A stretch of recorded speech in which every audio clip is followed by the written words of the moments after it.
Hello, and welcome to Environment Matters, a podcast by the Environment team at Burges Salmon. I'm Mike Barlow, a partner in the Environment team. In today's episode, we're going to talk about natural capital projects, and we're going to do a deep dive into the carbon partnership Burges Salmon entered into with Oxygen Conservation towards the end of last year, discussing what the partnership entails and what progress has been made in the first 6 months.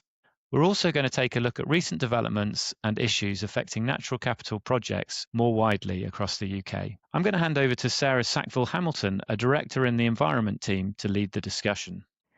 Thank you, Mike. I'm here today with Gabi Gershuny, a colleague of mine from the Environment team.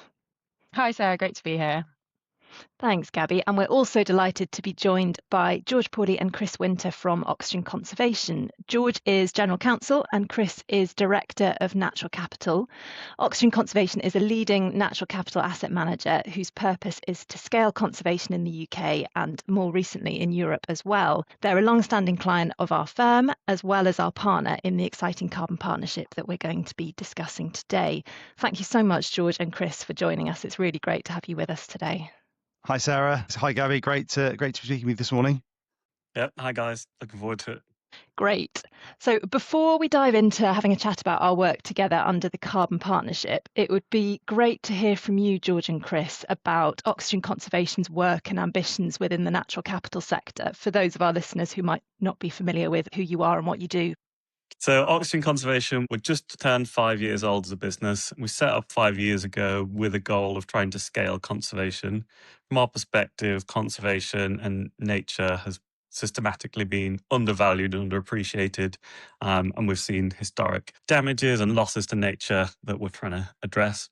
So what we try to do is we raise private capital, we use that to purchase land and restore nature, and then we deliver positive environmental and social impact as the product, and then profit as a result, not the purpose of what we do. And over the past 5 years, we've raised and deployed 150 million. So we now own 50,000 acres of land across the UK. We are delivering the biggest, most ambitious level of investment in UK nature that's ever been seen. Really excited about it. We're really excited about what's happened over the last 5 years and where we are now. It's been great to be working with you at Burges Salmon over the past 5 years to do this. And yeah, this is just the beginning. It's still very early days. We're currently looking at a second raise at the moment and expanding out into Europe and the US and delivering global nature restoration. Brilliant, thanks. I'll add, just by way of brief introduction to what we do at Burges Salmon. So our experience stretches back a long way in the natural capital space. We were architects of the first wave of tree planting agreements about 20 years ago, which was before my time, but I think exciting work when it was going on. And then since then, the practice has really blossomed. We've now got a dedicated cross-firm natural capital team with a broad range of experience, advising both private sector clients, but also public sector across carbon and nature markets in the UK, from woodland and peatland projects in the voluntary carbon space through biodiversity net gain, nutrient neutrality schemes under those nature compliance markets, and then also some exciting new landscape recovery projects under the environmental land management agri-environmental policy framework we've got in England. As you both said, it's such an exciting area. It's been really great to see momentum building in recent years, and both from a sort of a firm perspective and a personal perspective, for me, it's just brilliant to work with people who've got big ideas and doing something really great for our planet. And a lot of that work has, of course, been with you, Oxygen Conservation, both as a client and as a partner. And that's what we're going to come on to for the meat of today's discussion. So to segue nicely from there into our carbon partnership, as background for our listeners, we entered into this with Oxygen Conservation towards the end of last year. It's a long-term partnership centred around protecting and restoring temperate Atlantic rainforest habitat in the Leighon Estate in Dartmoor, Devon. A central tenet of the partnership is that Burges Salmon becomes the exclusive buyer of up to 8,000 pending issuance units that are generated under the Woodland Carbon Code, but it's important to stress that it's not just a simple carbon credit transaction. Our firm's investment is going to support and generate wider benefits across the estate. and it creates a new model for these types of natural capital agreements. And we'll get into the detail of that shortly. Before we dive into that detail, first I'd like just to take a step back. We've worked closely with Oxygen as a legal advisor for a number of years now. George, what led you to want to partner with Burges Salmon, and why is Leighon Estate significant as the focus of the partnership? Yeah, sure. So we've been working with Burges Salmon, as you said, since Oxford Conservation was founded. So we kind of set up in June 2021. And one of the first things we did was to run an invitation to partner in the summer of that year to identify one firm that we wanted to work with on our early acquisitions. We very much take a partnership-led approach and wanted to work with somebody who got to know us, at a great level of detail and could work with us across multiple acquisitions and estate operations. But I think above all else, we had a real clear alignment of values. Your commitment to being a responsible business is really long-standing and it's incredibly genuine. I think that's embodied by everyone in the firm that we've interacted with. But it's just like testament to how you're able to kind of find the right people and kind of in their advice, they deliver the true firm values that you've set out. So we got working together. So we were working primarily with Ross Simpson, who's our fantastic kind of client partner. And the first acquisition we worked on together was, and that's the first of 12 to date, was the purchase of Leighon, which is 860 acres in East Dartmoor. As you said, Sarah, it's like this amazing place. It's got some amazing kind of surviving fragments of Atlantic rainforest, and we saw at that estate an opportunity to deliver some amazing environmental improvement projects, so new woodlands, reconnecting habitats, improving water systems. And ideally, at that point in time, it was all about showcasing what could be done with large-scale nature recovery. So the acquisition was done working with Burges Salmon, with Oxygen Conservation, and the acquirer was the Dixon Foundation, who's connected to our business. And so charity who wanted to acquire this estate and deliver that improvement on the ground. Yeah, thank you. That's brilliant. And Gabi, both George and I have touched on the partnership sort of pushing beyond the boundaries of a simple carbon credit transaction and how much more there is that's going on at Leighon Estate. Could you chat us through briefly what the objectives of the partnership are and what we're setting out to achieve with it? Yeah, thanks, Sarah. And I think this flows really nicely from what George was saying. So yeah, the partnership is formed around sort of some shared overarching objectives, which focus on 4 broad themes: climate change, biodiversity, public and social benefit, and developing the UK voluntary carbon market. And we really work together to kind of identify and shape these. And as George says, I think that was really helped by the fact that we were starting from a position of sort of shared values between our organisations and having that pre-existing relationship. So just to go into a bit more detail on each of those sort of themes and the objectives. On climate change, as a firm, Burges Salmon has set carbon neutrality objectives and science-based targets to reduce our business emissions. And the carbon sequestration value of the Woodland project aligns with our objectives as part of our strategy for compensating for our residual emissions. I think it's really important to stress here that reducing our emissions is the top priority. So the partnership is one in a hierarchy of actions that the firm is taking. On biodiversity, the firm's investment in Leighon aims to really go beyond carbon sequestration benefits to protect and restore the wider habitat and species abundance at the estate, which George touched on, and also to align with the UK's environmental targets set under the Environment Act 2021, as well as sort of wider international goals under the Kunming-Montreal Global Biodiversity Framework. The public and social benefit objectives include sort of education around environmental protection, conservation, and sustainable development for the public benefit. And as part of this, we together kind of envisage collaborating to create educational and recreational opportunities for both Burges Salmon staff and others at Leighon. And we'll come on to talking about some of those opportunities shortly. And last but not least, we have a shared aim of championing the importance and the value of premium quality carbon credits to support the development of the voluntary carbon market in the UK. Thank you so much, Gabi. That was really useful framing for the partnership and what it's all about. What I'd like to do now is delve a bit further into the detail. Chris, could you tell us a bit more about the core components of the partnership? So the Woodland Carbon Project, the wider benefits, and what makes Oxygen's carbon credits premium quality? Sure. I mean, the backdrop to this is ultimately what's allowed us to raise 150 million, deploy it into nature restoration, is the emergence of carbon markets. So this model whereby companies looking to offset, reduce their emissions can purchase carbon credits from developers. That's what's allowed us to raise this capital, deliver nature restoration schemes, and sell those credits to cover the cost of doing these schemes. When we started doing this, it was a pretty rough time in the carbon market. There'd been a lot of international attention, critiques in The Guardian about some of the problems that were going on. And it was a key kind of challenge that we faced. We sat down very early days in the business and discussed this and said, how do we build something that's going to restore trust in the carbon market and show how you can actually do this in a really responsible, impactful way? Because as part of the net zero transition, we need a functioning carbon market, and we need it to be really good and actually deliver carbon impacts as well as positive environment and social impacts. So when we were first starting this, our kind of key goal was we need to find a partner out there who's going to buy carbon credits in the UK at a very early stage in their market and really work with us to help show what a really good, trustable, premium quality credit can look like, and how other people can get involved and have confidence in getting to the market and understand, how to operate in this market and what good looks like. So we're very glad to find Burges Salmon to do this. But basically, what the carbon project itself at Leighon covers. Leighon is this wonderful estate which has one of the biggest and most precious remnants of ancient temperate rainforest in England, one of our rarest habitats.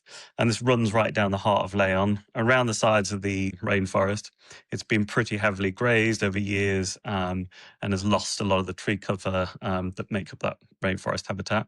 So what we're trying to do is, on the one half, allowing the forest to extend up the hill through natural regeneration, so allowing the trees to kind of grow back into the landscape.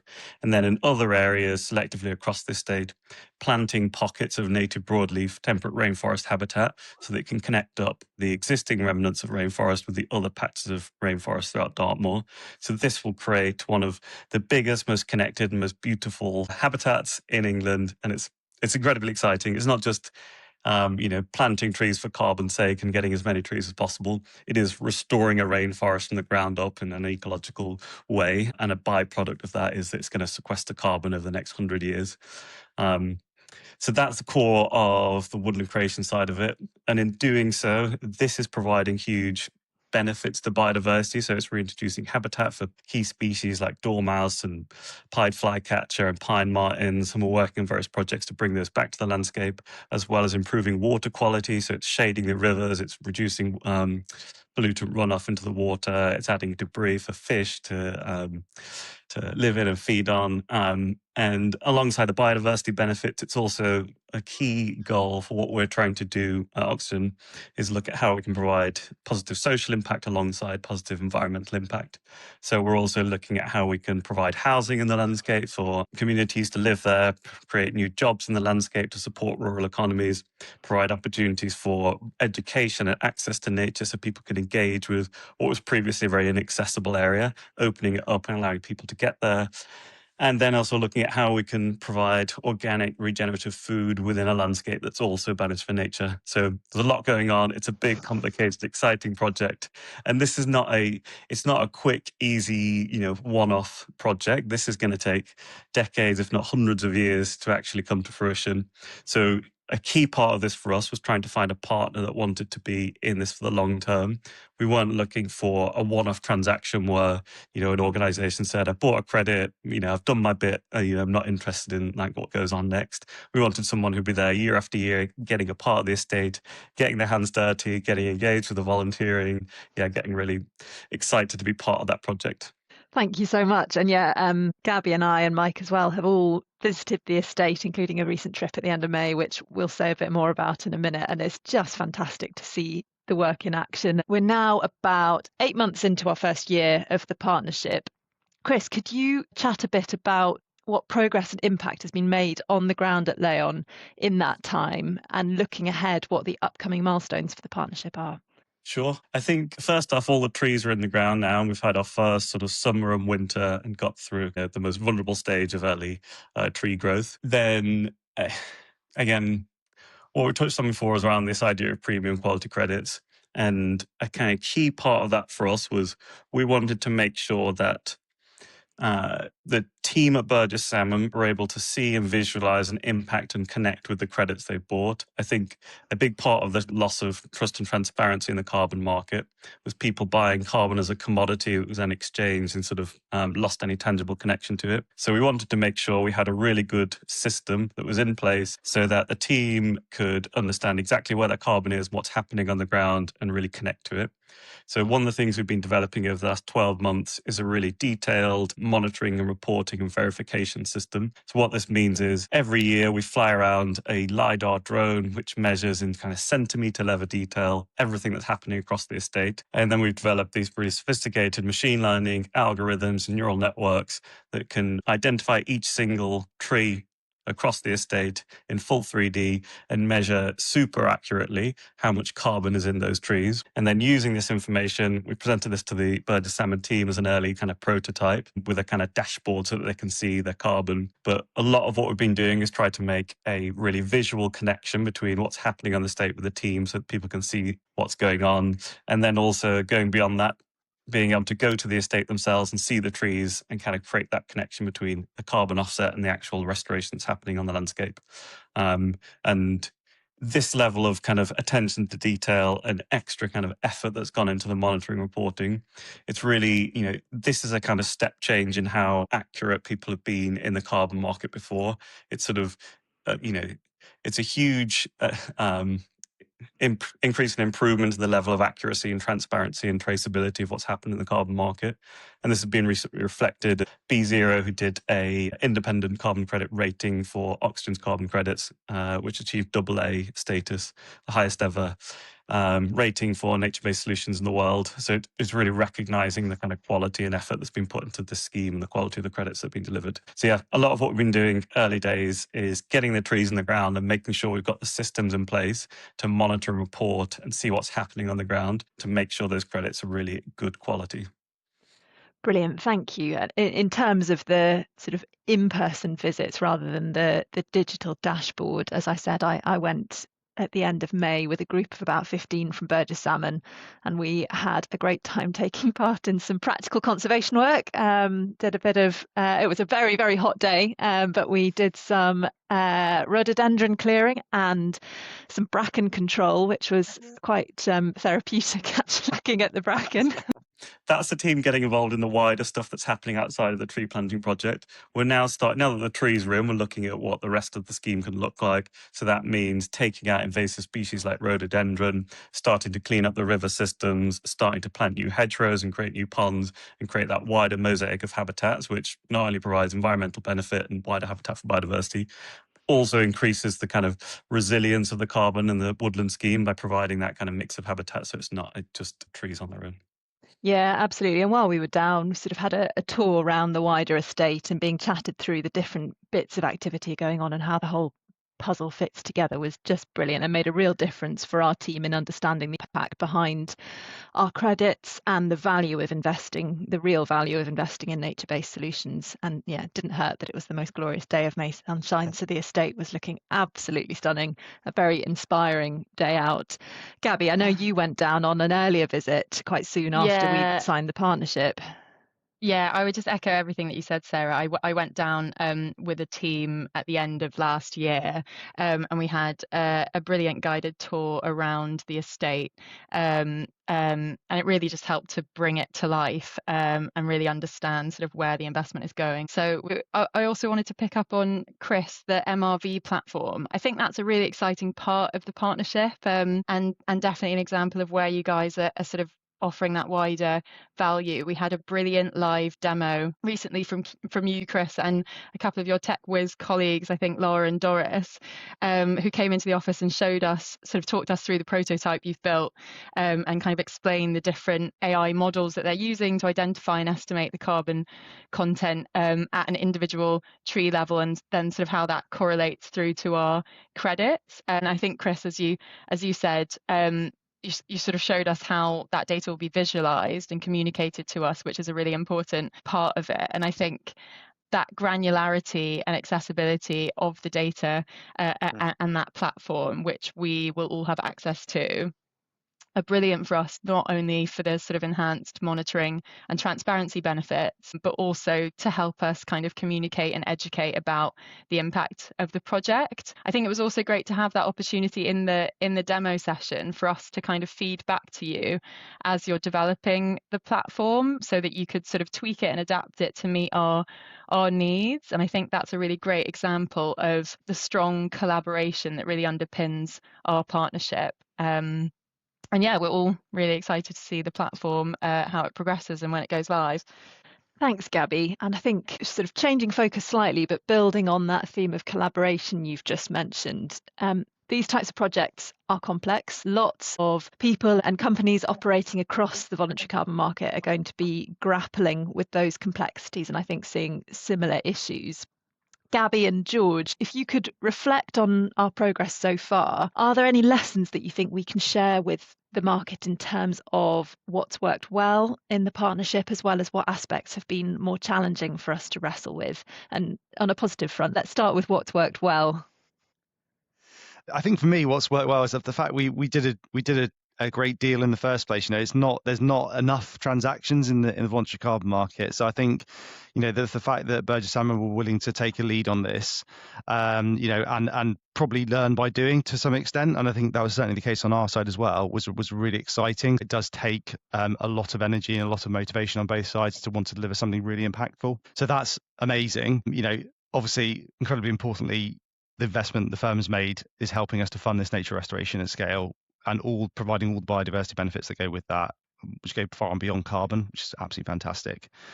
For us as Oxygen Conservation, I think it's a real proof point that our projects deliver real impact, and they can and should command a premium price as a result. It's really, really important for us. We're on a mission to turn natural capital into a mainstream asset class, and deals like this are incredible milestones. We have to be able to show investors that what we're doing is scalable and can deliver financial returns, because these deals stimulate the market and hopefully encourage others to act. So I think for me, aside from the kind of the nuts and bolts and what we managed to get agreed, they're the fundamentals, and that's why we're so excited and proud of this partnership. Gabi, what are your thoughts on what's worked particularly well so far? Yeah, I would echo much of what you said, George. I think in terms of this being sort of quite a novel and bespoke model, and that actually getting the deal over the line, I think what really shines through in that is the collaboration piece. And I think we know collaboration across the natural capital markets is really key for solving some of the sort of teething issues and helping to sort of encourage more private investment into nature recovery, which is so essential. And it's been great for us to be able to sort of go beyond advising clients in the markets to be actively kind of contributing to that wider market development and kind of setting an example in that way.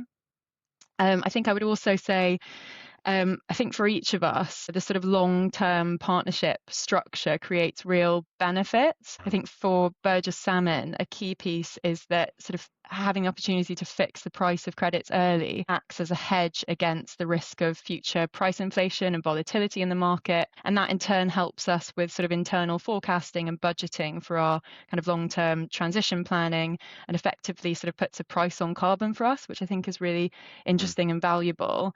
And it also gives us kind of security of supply to high quality, locally generated credits, which mitigates the risk of scarcity in the market due to increasing demand going forwards. Great, thank you, Gabi. And Gabi and George, again, how about the challenges that we've had to address and overcome so far in the partnership?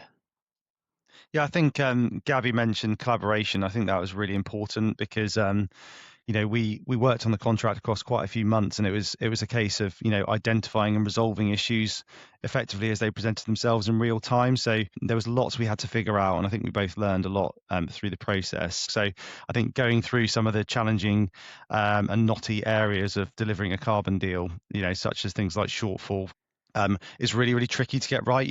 We had to find a fair balance, apportioning risk kind of fairly, on the basis of a buyer who's coming in and paying for a premium project and needing to ensure that you've got suitable protections if things go wrong, but also both parties being kind of acutely aware that there's inherently some risk in nature projects that aren't within either our control, and we need to kind of find a commercial solution for those. So that was one area in particular. I think we spent a lot of time kind of playing around with ideas and structures as to how we get this right, and we produce the right result which works for the buyer, for the project developer, and for the seller of the credits. Yeah, absolutely, George. I think in terms of sort of our approach to developing the kind of framework and the agreement, there wasn't sort of a standard form template that we were working from that kind of fit our vision and ambition. So it was absolutely a case of kind of drafting something bespoke, which always comes with its challenges. But I think it's true that sort of for every carbon and nature project, kind of there are differences and sort of particular nuances that need to be addressed. And in our practice, we're sort of used to having to craft contracts that kind of cater to the particularities of different projects and risk profiles and transactions. So it was definitely helpful that we could kind of draw on that experience in this space. But I think there was also a good amount of creativity involved, which made for an exciting process, I think. No, absolutely. And I think, for us, having our first deal with a law firm as a counterparty was actually fantastic, because in some other deals you might have left a few stones unturned, but obviously that's not how it's going to work with a law firm, which is awesome. So we really got into some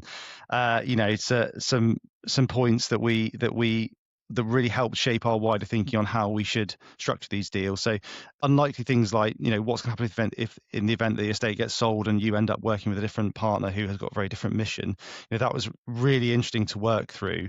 And obviously we also have to think about things like, well, investing into the project as a whole, which is fantastic, and that's what we want, because we want to deliver a partnership. But we might also develop other natural capital products from the estate, and to what extent are they relevant to what Burges Salmon they want across nature, for instance. And if it's not of interest to you or your firm or the firm or your clients, then perhaps how do we sell them in a way which respects the overlying kind of objectives that Gabi mentioned about ensuring that we're kind of delivering long-term improvement, that we're partnering with the right people and the right value. So really interesting to work through all those. And obviously, ultimately, this is also a commercial deal, so we have to work through things like exclusivity, volume commitments, how we work together across marketing and events, and even IP rights. So it's a really kind of complex deal, and really, really pleased to have kind of delivered that in a really collaborative way, which is hopefully really beneficial to us both. But also, we want to talk to the market about how we did it and explain some of the tricky bits that we've overcome together, because ultimately that will hopefully move the market forward. Right, a lot of people aren't going to want to engage in the market because they're concerned they just don't know what to do. We don't know what the settled position is on termination or default or things like that, and so we really want to work through that and then be able to say that we figured this out, we think this is the best approach, and we think it's commercial and investable.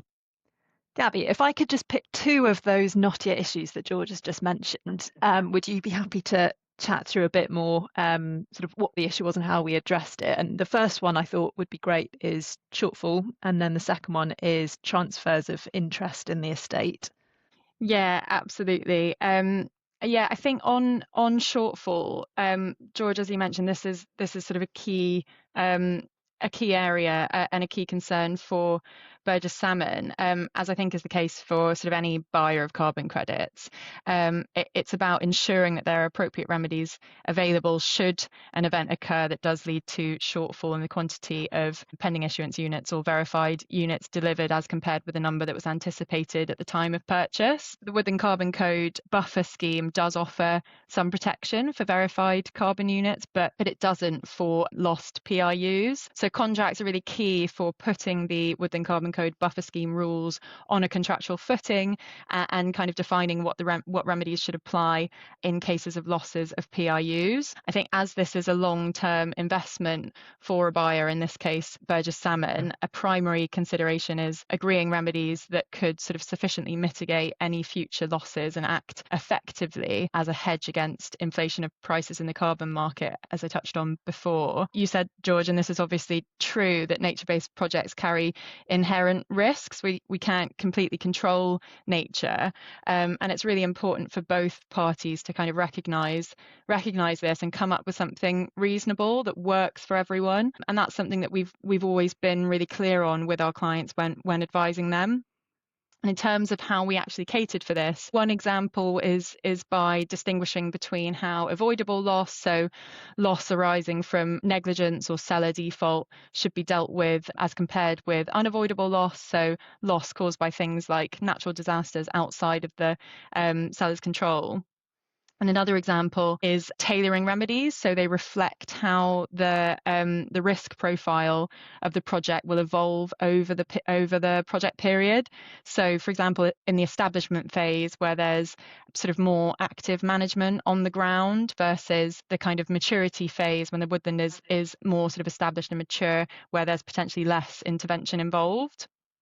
I think what was really good is sort of that we worked through the risks together carefully and crafted a bespoke hierarchy of remedies that provides both us and you guys, I think, with a level of clarity, whilst also allowing for flexibility and fairness in the approach. But I think this is a really good example of why, when entering into these contracts, it's so important to have that sort of strong relationship of trust between the parties. On transfers of interests in the estate, so looking at things like estate disposal, I think another key consideration from a buyer's perspective is protecting the woodland in the long term to ensure the carbon sequestration delivered is permanent and to safeguard the value of the firm's investment.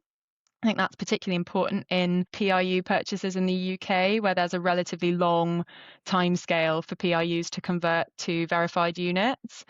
One of the main risks in this context is, as I said, the land being sold and protections for the project falling away before the PRUs have been transferred or verified. So to mitigate that risk, we agreed a mechanism that requires Oxygen to contractually flow down its obligations under the Woodland Carbon Code to any incoming landowner should you decide to sell the estate during the project. And it's worth saying here, it is impractical to expect to get a prohibition on a landowner dealing with the estate in most cases. What those sort of flowed down contractual provisions mean is that for any new landowner coming into the estate, they'd be bound to deliver the project on the land and deliver the units to Burges Salmon, so ensuring continuity of the project and protecting the firm's investment.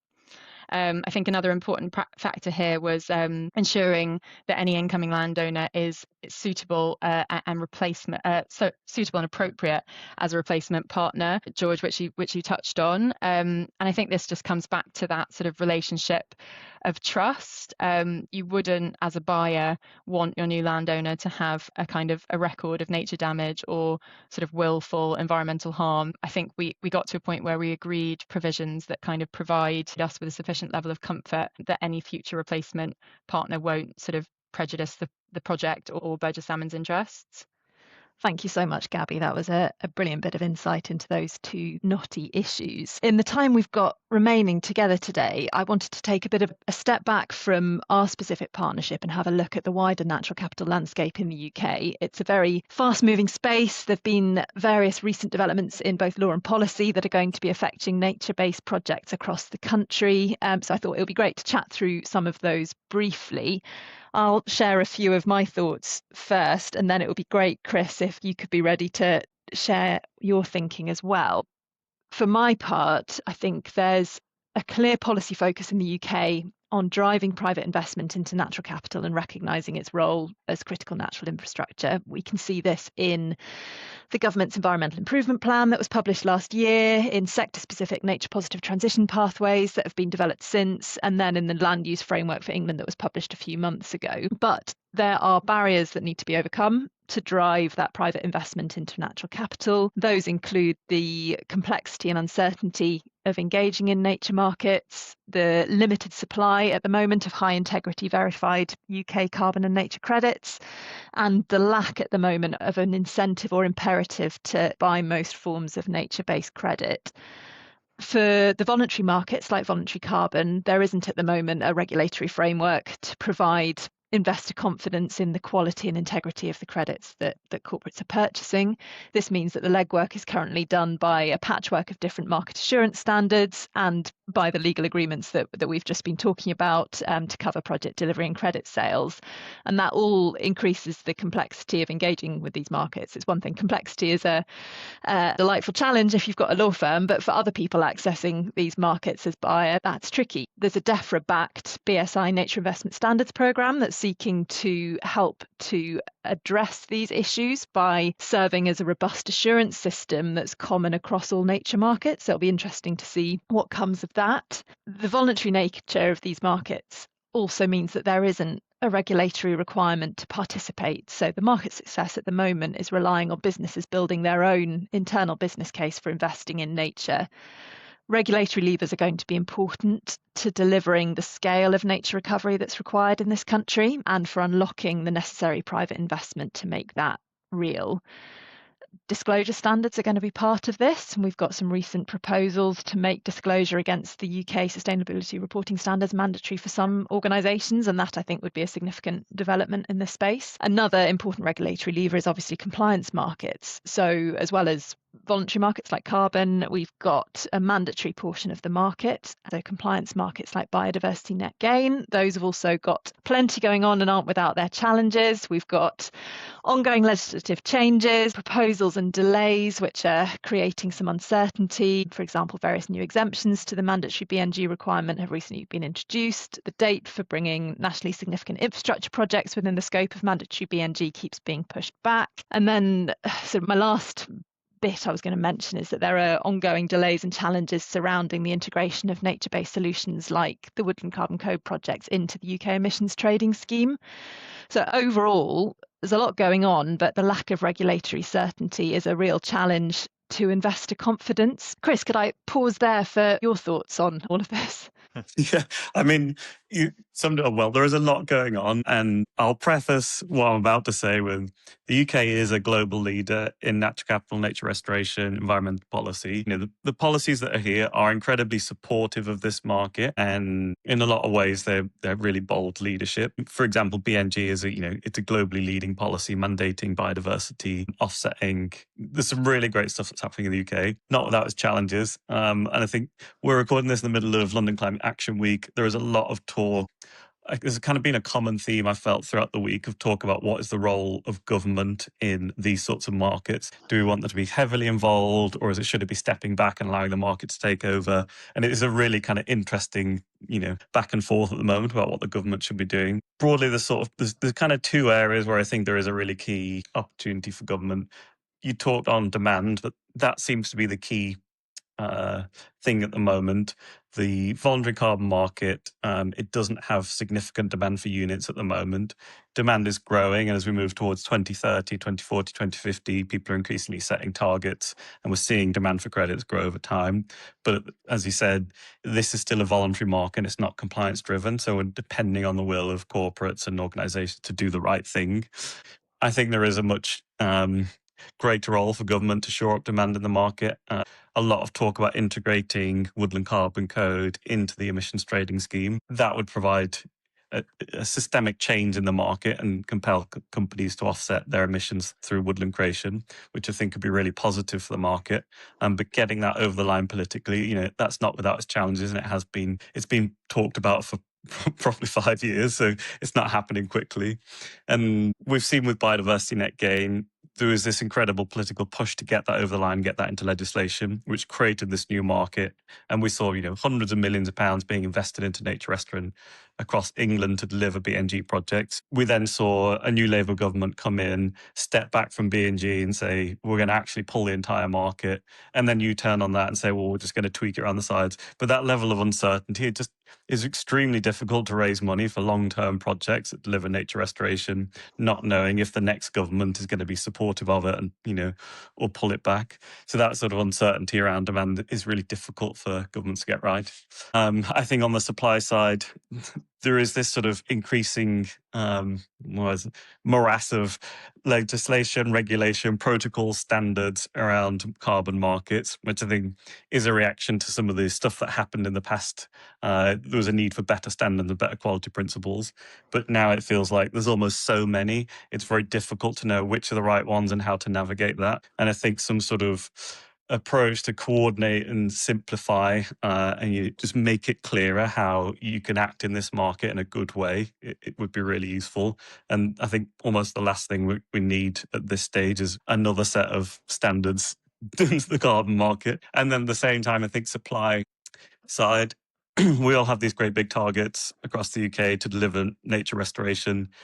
Doing it from a practical development point of view, it's really, really difficult, really expensive and really complex. And government support to deliver these schemes would be hugely beneficial. I think the way the UK government thinks about big critical national infrastructure projects like HS2 or other big projects like that, there's huge push to get these schemes over the line to simplify planning process and make them happen.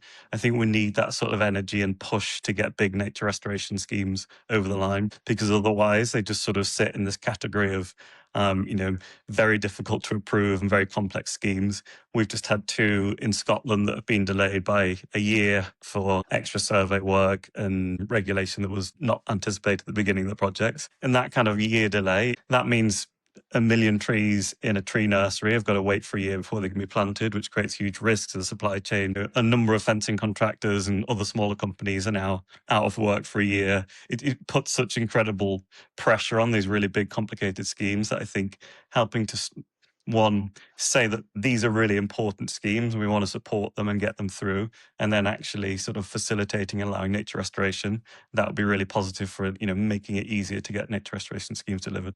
Great, thank you, Chris. Yeah, absolutely agree. There is a lot that can and should be done to help these projects and make them a reality, particularly the landscape scale recovery. Just before we wrap up, I thought it would be really nice to finish on a very positive note by hearing a bit about what's on the horizon for oxygen conservation in the UK and following your exciting recent announcement in Europe as well. And how do you think our work together fits into this, George and Chris? So we're really excited about the next few months. We've just appointed a director of Europe. Touching on political risks and issues, we see there's a huge opportunity in Europe at the moment. There is a great deal of political support at the EU for looking at nature restoration, and a lot of really positive policies are coming on and kind of catching up with where the UK has been the last 5-10 years. So we're kind of seeing that opportunity in Europe of, the next wave of nature restoration opportunities are there. And we're really excited to look at how what's been happening in the UK and all the market systems and the work we've done for you around how you contract and develop risk management solutions and how you deliver these schemes. There's a great opportunity to take what we've done in the UK and scale it across Europe and then into other countries. So we're really excited about that as an opportunity over the next sort of 12, 24 months. And I think the work we've done with you guys has put us in a really good position to understand how these markets can be scaled internationally. Great. What a fantastic note to end on. Special thank you to you, George and Chris, for joining us for this episode of Environment Matters, and to Gabi for another interesting discussion. I'm so looking forward to sharing more about our carbon partnership as it progresses. As carbon and nature markets continue to take shape, it's clear to me, and I think to the market generally, that collaboration is going to be key to overcoming the challenges and seizing the opportunities that there are for everyone in this area. So yeah, thank you everyone for a great discussion. Thank you. Thanks, Sarah. Thanks to all of you for listening to this episode of Environment Matters. We hope you enjoyed the episode. This and all of our other podcasts are available on Apple, Spotify, or wherever you listen to your podcasts. So please look out for our future episodes. If you would like to know more about our environment or natural capital teams and how our experts can work with you, you can contact me and the rest of our team via our website.